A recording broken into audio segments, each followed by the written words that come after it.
Disclaimer: this story is a fictional dramatization inspired by ghost legends, Hollywood history, and paranormal folklore. While it references celebrity culture and a famous family, all characters, events, and places in this story are entirely imaginary. Any resemblance to real individuals or actual events is purely coincidental. This story is intended for entertainment purposes only and should not be interpreted as fact or an account of real-life paranormal activity. The Blackwood family was everything the public adored: glamorous, successful, and impossibly photogenic. Headed by Grant Blackwood, a blockbuster actor known for his leading roles in action films, and his wife Celeste, a former model turned philanthropist, the family represented the peak of American celebrity culture. With two teenage children, Miles and Lila, they were often featured on magazine covers as the perfect Hollywood family. They lived their lives in the spotlight, always smiling, always polished.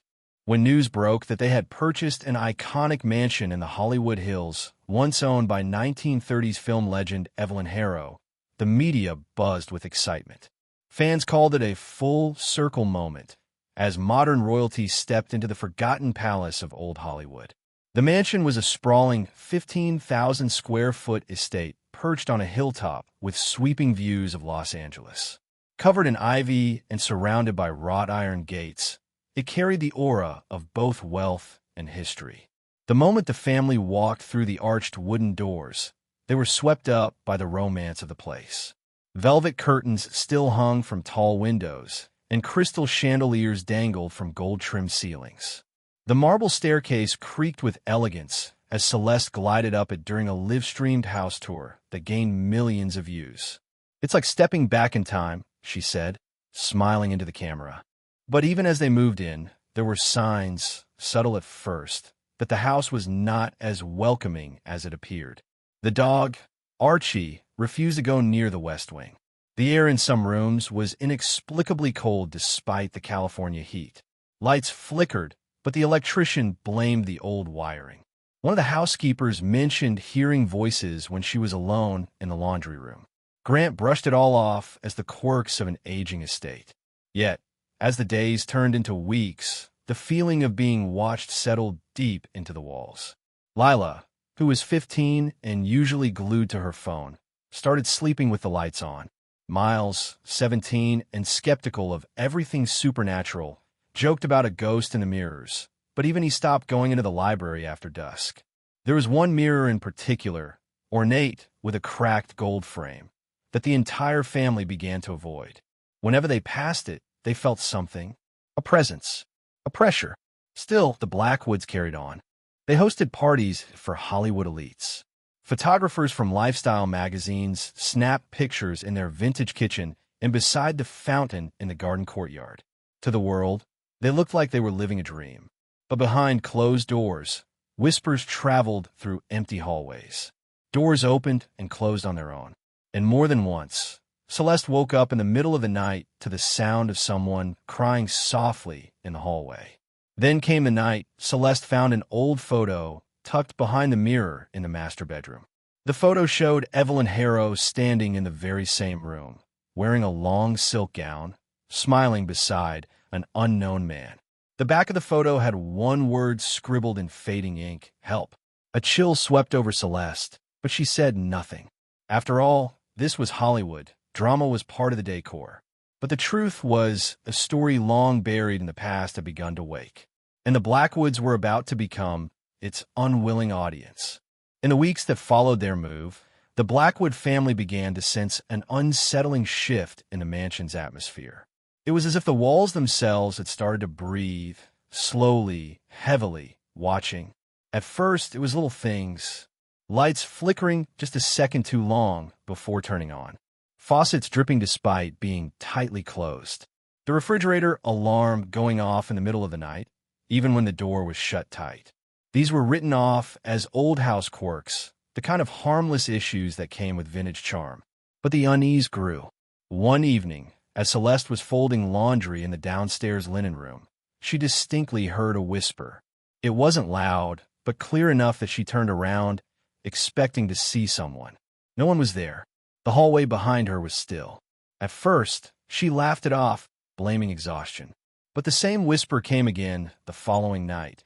Soft, rushed, like someone trying to get her attention, but afraid of being heard. The house staff began to murmur among themselves.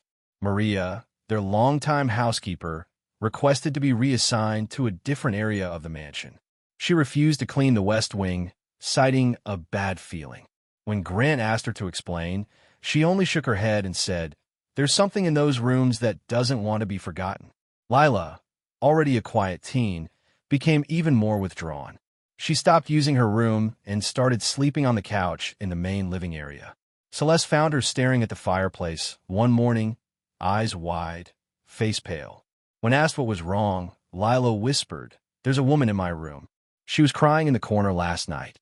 Celeste tried to comfort her, but her own hands trembled. She'd heard crying too.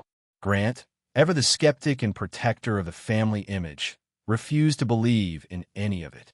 He suggested the children were imagining things, influenced by the eerie stories of the house's past and their own exposure to horror films. He even joked about calling a celebrity ghost hunter for publicity.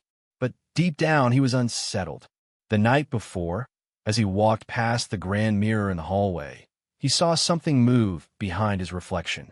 A figure, a face that wasn't his.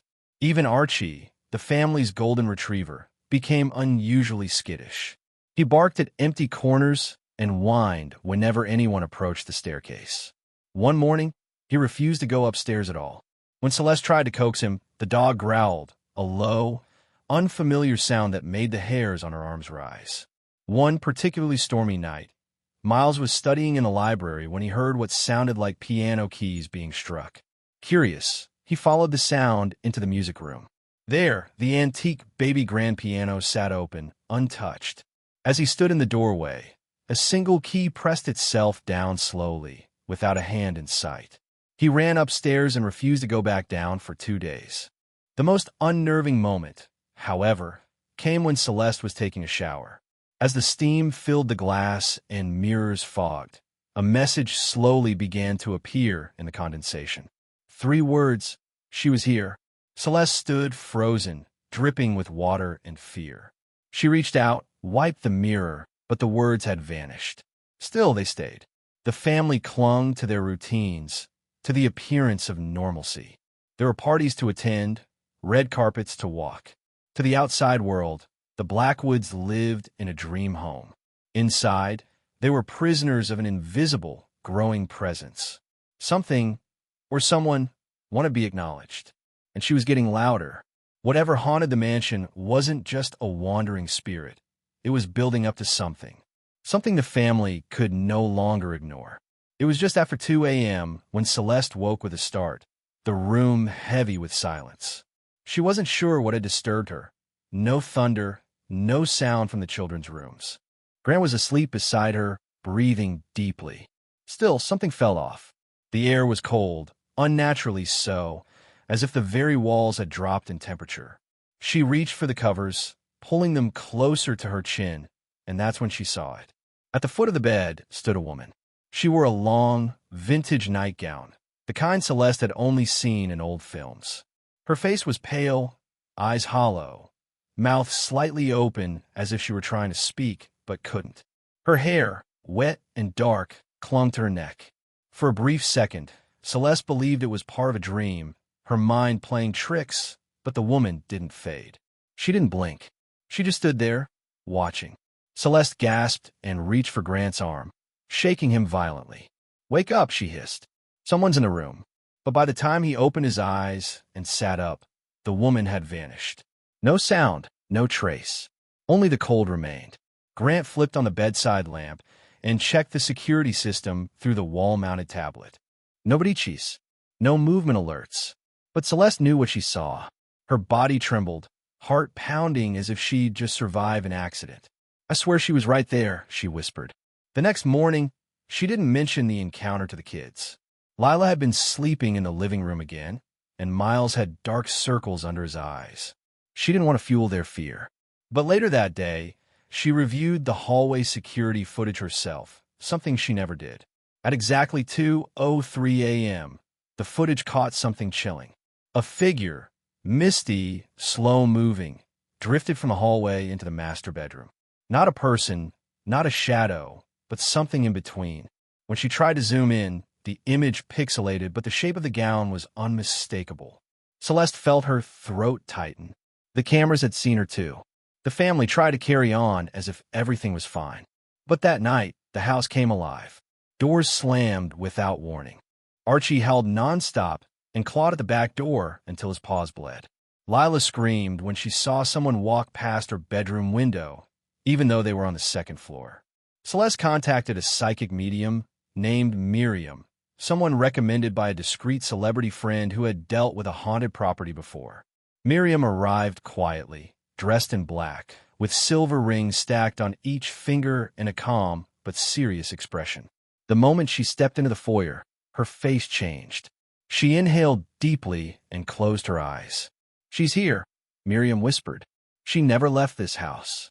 They moved from room to room, with Miriam holding a small pendulum and murmuring softly. When they reached the library, the pendulum began to spin violently. "This room holds pain," she said. She spent time here, waiting, hoping, but no one came. Finally, they reached the upstairs hallway, where the antique mirror stood. Miriam placed her hand on the frame, and her body went rigid. She whispered something in a language Celeste didn't recognize, and tears slipped down her cheeks. "She's not angry," Miriam said afterward. "She's broken, confused. Her death was not peaceful. She was silenced, and she doesn't know how to move on." That night, the house was quieter, still uneasy, but the angry energy had dulled. Yet the question lingered in Celeste's mind.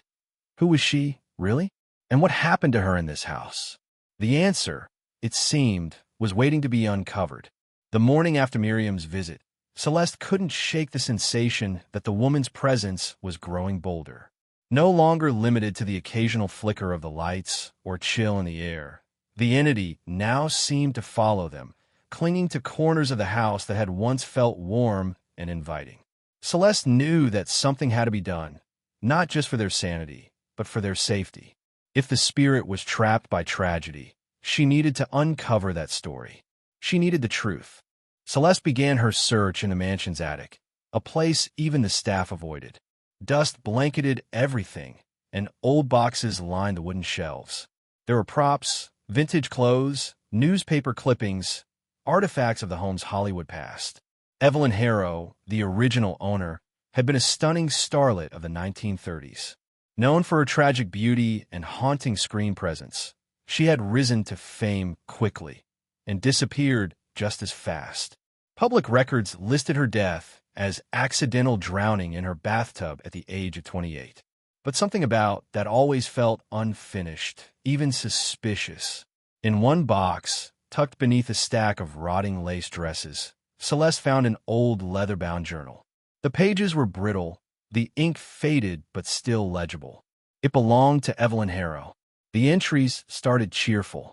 Evelyn gushed about being cast in major roles, her whirlwind romance with a mysterious producer named Howard Lang, and lavish parties she hosted in the very same halls the Blackwoods now lived in. But as the journal progressed, her tone changed. She wrote of strange noises at night, cold drafts in her bedroom, and the feeling of being watched.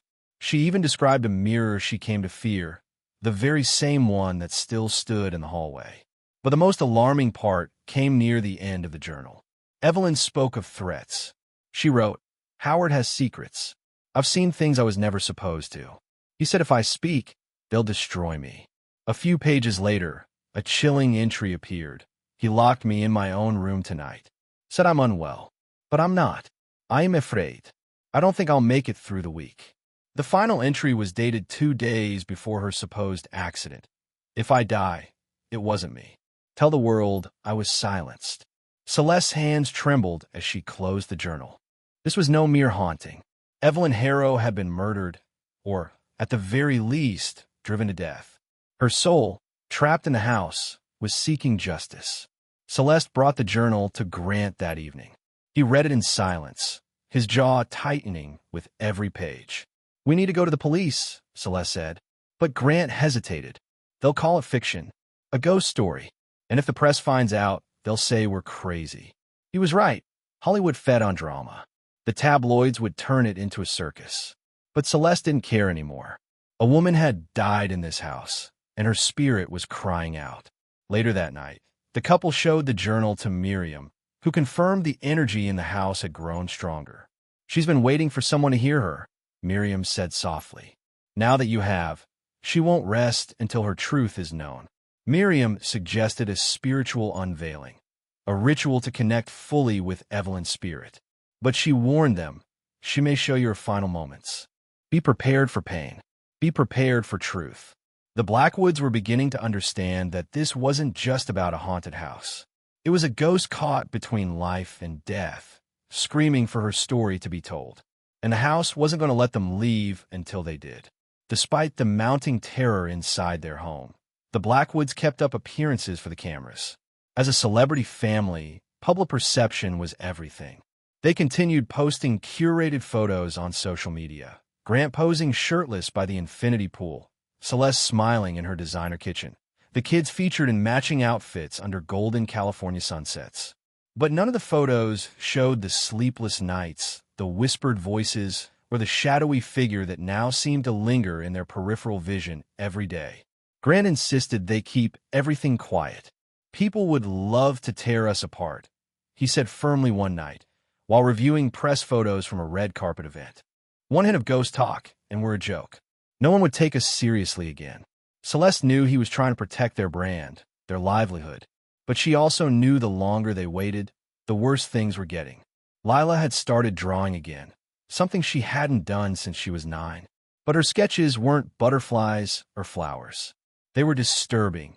A pale woman with empty eyes, always hovering near beds or standing outside windows. One drawing showed a bathtub filled with water and a woman's arm hanging limply over the edge. When Celeste asked her daughter why she drew such things, Lila said softly, "She asked me to." Miles, on the other hand, took a different approach. He dove into research. He became obsessed with Evelyn Harrow's story, digging through online archives and old tabloids. He found rumors, articles speculating her relationship with Howard Lang had turned abusive, that she had tried to leave him weeks before her death, that her last film had been mysteriously shelved and never released. People knew something was wrong back then, he told Celeste one night, but they covered it up. Everyone in that era looked the other way. One night, after a particularly loud thud echoed through the West Wing, Maria, the housekeeper, packed up her things and quit without warning. She didn't even ask for a final paycheck. She simply left a handwritten note. The dead don't rest here. And soon, neither will the living. That same night, the chandelier above the grand piano began to sway violently, even though there was no wind. The piano let out 3 haunting notes on its own. Celeste was reaching her breaking point. She couldn't sleep. Her dreams were filled with water, with shadows dragging her down beneath the surface. Once, she awoke, gasping, convinced she had been drowning in her sleep. The bathtub, she noticed later, had a single wet footprint next to it. No one had used it that day. Still, they smiled for the cameras. They hosted a charity gala in the garden. Paparazzi captured moments of the family laughing together, cocktails in hand. But what the photos didn't show was how Lila had refused to sleep inside the house that night, choosing instead to curl up on a lawn chair until morning.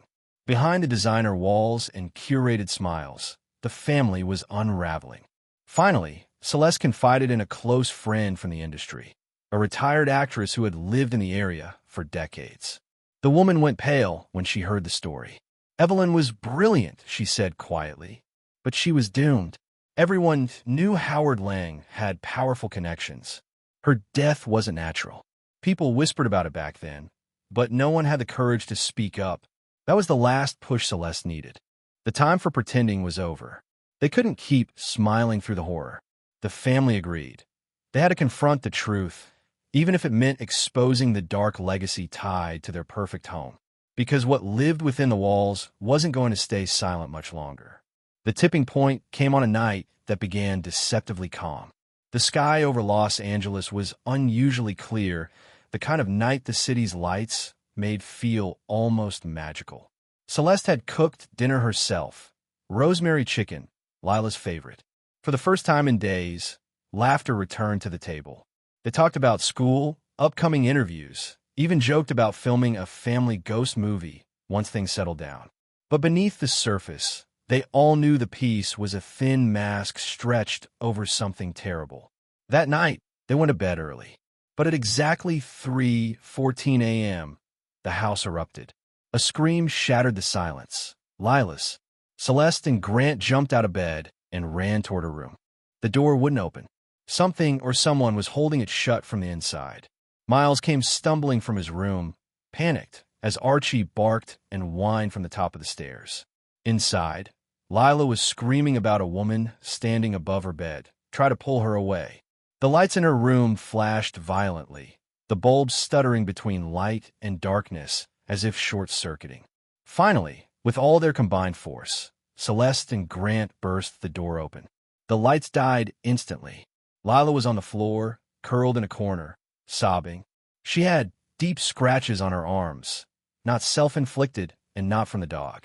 She tried to take me, she kept saying. She was so angry. She said I wasn't listening. Miles turned white. The chandelier, he whispered. In the foyer, the antique chandelier had begun to sway, slowly at first, then faster, too fast for still air. Glass droplets clinked like bones in the dark. Then, with an ear-splitting crack, the entire fixture detached from the ceiling and came crashing down, missing Grant by inches. The impact sent shards across the floor, embedding themselves in walls and furniture. Celeste screamed. This wasn't a haunting anymore. It was a declaration. They fled the mansion that night. No box, no second thoughts. They grabbed the kids, the dog, and keys to the SUV and drove until they reached a hotel downtown. The silence of the room felt alien without the house's constant creaks and groans. But for the first time in weeks, they slept. The next morning, Celeste made a decision. They would not go back, not until they understood exactly what the ghost wanted. She called Miriam again. The medium arrived that same afternoon and insisted they return for one final ritual, one that would open the connection completely. But be warned, she said, this won't be a vision. It will be an experience. That night, in the heart of the mansion's library, candles were lit and Evelyn's journal was placed on a velvet cloth. Miriam began chanting, calling out for Evelyn Harrow to step forward to show them the truth. What followed was horrifying. Celeste felt herself fall into a trance, and suddenly, she wasn't in the library anymore. She was inside a 1930s version of the mansion. The wallpaper was different, the colors richer, and in front of her stood Evelyn. Young, beautiful, terrified. Celeste watched helplessly as Evelyn screamed at a man, Howard Lang, pleading not to be silenced. He grabbed her, dragged her across the marble floor, and locked her in the bathroom. Celeste followed the vision, heart racing, as Evelyn pounded on the door. Then silence. Then water. The tub overflowing. Evelyn never drowned herself. She was left there, forgotten. Abandonnée tout dit. When the vision ended, Celeste was on her knees, crying. Miriam stood over her, eyes full of pity. Now you know. Celeste realized the ghost wasn't attacking them out of rage. She was desperate to be remembered not as a tragic accident, but as a victim whose voice had been stolen. She wasn't haunting the house to hurt the Blackwoods. She was using them as her last hope. It was time to speak up. The morning after the ritual, Celeste sat in silence at the edge of the hotel bed, still shaken by the vision. Evelyn's death wasn't just tragic. It was covered up. She had been imprisoned, drowned in her own bathtub, and erased from history by the man she loved. The illusion of old Hollywood glamour shattered in Celeste's mind, leaving behind a dark and haunting truth. The very industry that celebrated Evelyn's beauty had also destroyed her. Grant tried to stay strong for the family, but his walls were cracking. For the first time, he admitted something that made Celeste's blood run cold. I knew about the rumors, he said, eyes low. Before we bought the house, I heard things. My agent told me there was a scandal tied to it, but I didn't care. We needed the image, the legacy. That house was a symbol. His voice cracked with shame. I thought we could ignore the past. I thought she was just a story. Celeste stared at him, stunned. You knew. I didn't think it was real, he whispered. "I thought ghosts were for tabloids and horror movies. Not us." Celeste stood and walked away, not out of anger, but out of disbelief.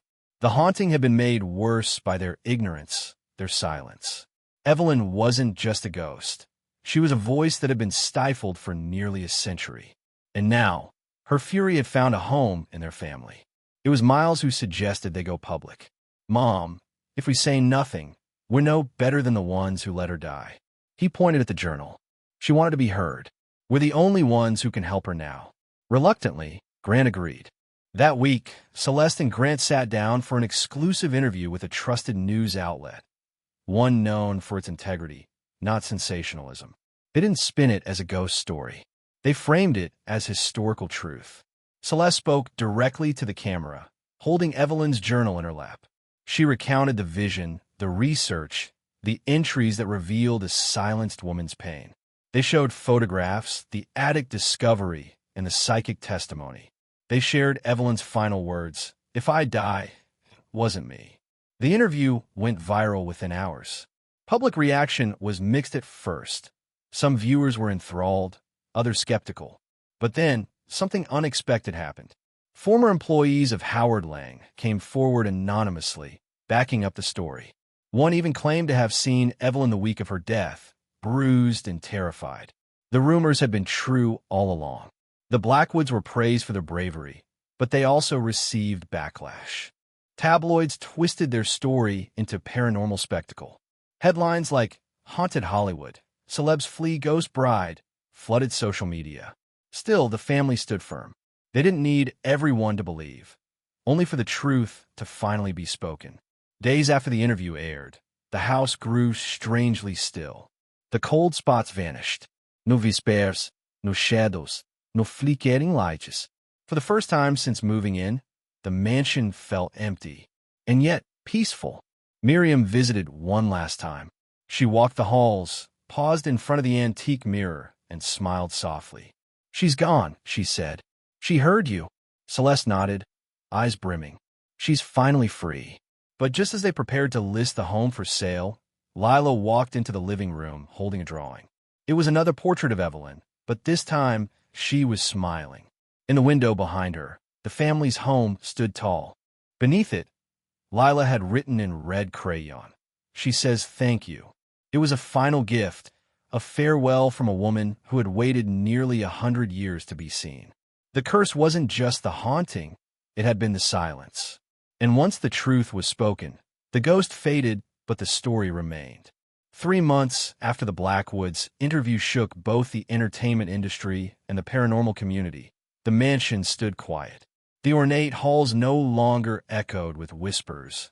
The mirrors no longer reflected more than their owners, and the air felt warm again, almost alive, but no longer haunted. It was as though Evelyn Harrow had finally exhaled after holding her breath for nearly a century. Life had begun to settle back into rhythm for the family. Celeste resumed her charity work, this time advocating for forgotten women in film history. Grant returned to his movie sets with a sense of humility he hadn't carried before. The kids slowly healed. Miles decided to pursue journalism, inspired by the power of telling real stories. And Lila, she finally returned to her room, sleeping peacefully for the first time in months. There were no more cold drafts, no mysterious scratches, no crying in the halls. It felt like closure. Still, the family kept the journal safe, wrapped in cloth and tucked inside a drawer, like a sacred artifact of something greater than all of them. Miriam, the medium, visited once more just before the listing agents arrived. She walked through each room in silence, holding a single white candle. When she reached the grand mirror in the upstairs hallway, the one Evelyn had once feared, she stopped and lit the candle at its base. "She's at peace now," she said softly, "but she'll always watch over this place. Not out of anger, but memory." That evening, the family gathered in the backyard. They lit paper lanterns and released them into the sky, one for each year Evelyn had been gone. It was a quiet tribute. No media, no cameras, just them and the darkening sky. As the last lantern drifted into the horizon, Lila turned to her mother and said, "She's still here, you know." Celeste's breath caught. What do you mean, sweetheart? She's not stuck, Lila said, just watching. She likes it when we remember her. 2 days later, the real estate team arrived to photograph the house. It had been cleaned, staged, and returned to its full, magazine-worthy beauty. A fresh coat of paint masked the past, but only on the surface. The photos turned out stunning. Buyers expressed immediate interest. But there was one image that never made it into the official gallery, one taken from the outside, just before sunset. In a reflection of the second-floor window, a faint outline of a woman could be seen. She wasn't staring out with sadness or anger. She appeared to be smiling. That photo, although quickly deleted by the listing agent, remained in the camera's cache. The photographer swore they hadn't used any models or staged anything inside. Must have been a trick of the light, they said. Or maybe it wasn't. The mansion was eventually sold to a quiet couple with no ties to the industry. They never reported anything unusual.